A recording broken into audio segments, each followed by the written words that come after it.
this whole issue is not about Trayvon Martin or George Zimmerman. It's not about either one of those people. The people who are encouraging this type of stuff can care less about either one of those folks. Because if they did, they would be as upset about the 500 murders, that black-on-black murders that took place last year in Chicago, and the 97 shooting that took place this past 4th of July, one weekend in Chicago. We haven't heard anything about that. They're not upset about that. They would be upset about the crime that's going on around the country. And I said, what's going on here is that you have the race hustlers like Jesse Jackson and Al Sharpton and NAACP and others who are using black Americans by keeping them angry with these type of things in order to gain power and wealth.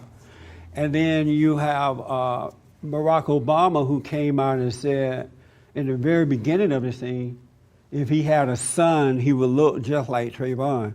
The president of the United States of America making that comment, and by being the president and by being black, there's power in his words. And when he said that, he encouraged a negative outcome if George Zimmerman got off, because it sent a message to angry black Americans, those who hate white folks, that this is injustice, this is racist, and all that kind of stuff. And I believe he knew what he was doing when he sent that message out. Had George Bush or any other white president been in office at the time and said, if I had a son, he would look like George Zimmerman, in the same situation, all hell, hell would have broken loose. George would not have been allowed to say it, but because Obama is black, he was allowed to say it and get away with it. But it sent that message out to black Americans. And then I also said, the one thing I want to clear up is that Trayvon Martin wasn't some little innocent kid tiptoeing through the tulips, tiptoeing through the tulips. And George Zimmerman decided, let me go out and just kill myself a black male. Here's a little kid tiptoeing through the tulips. You know what that is, right? You ever done that? Anybody ever tiptoed? My uncle asked me, what is tiptoeing through the tulips anyway? And George Zimmerman went out and just decided he's going to kill some little black guy. He had nothing else to do, so I'm going to hunt this guy down and kill him, right? And I said that if Trayvon, in essence, I said, if Trayvon was such a good kid, why did they work so hard to keep his history out of the courtroom? They hid stuff, according to report. His attorney and family hid stuff from the other attorney and from the defense attorney. They would not let his record get into the courthouse because they knew if the jury heard that, it was over anyway, right? And I said, so it's a shame that black Americans are so angry that this guy was a thug. He was not an innocent guy, and they know that. I said, it's a shame that black America is now trying to turn a thug into a hero. What kind of message is that to send out to black folks who are not living that way, who don't have that kind of anger, especially young black people? You can turn a thug into a hero. It's like rewarding the rappers who come out with all this rap crap. All the young people are going to want to become a thug because they know in the black community they can become a hero. And I said, it's just so unfortunate. I told Pierce, I said, I know, you know, Trayvon's parents know, and everybody else know that Trayvon was a thug. And it's just unfortunate that this is happening. And as a result of that, all hell has broken loose. I'm telling you, they are mad at me like night ain't going north. Within all of us, God dwells in us. And that what we need to do is take a pause and look at ourselves.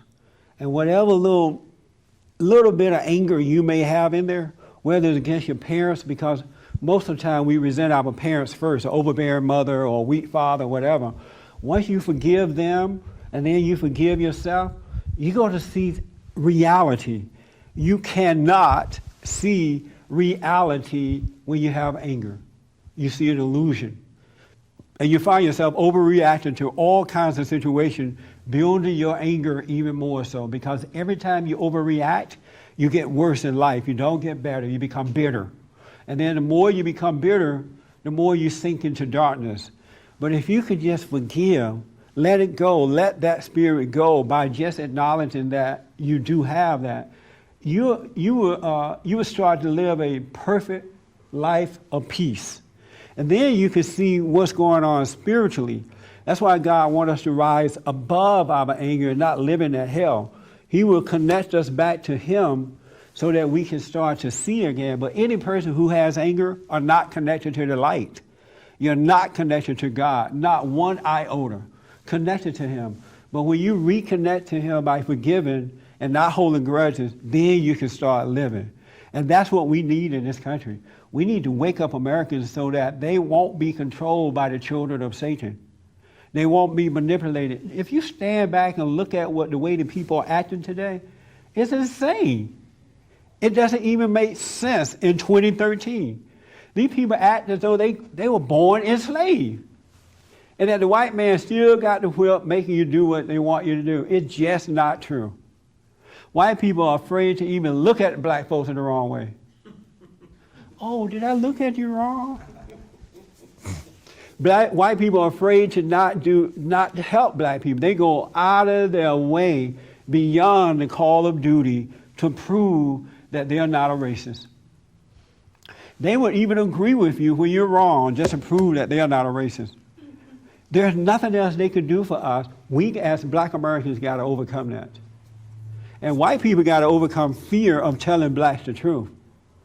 Because that you're not going to have a good life either, because fear separates you from God as well. And you got to love black Americans enough to let them know it's not me, it's you, and you're a leader. Black people should not have leaders. Nobody should have a leader. Christ is our leader.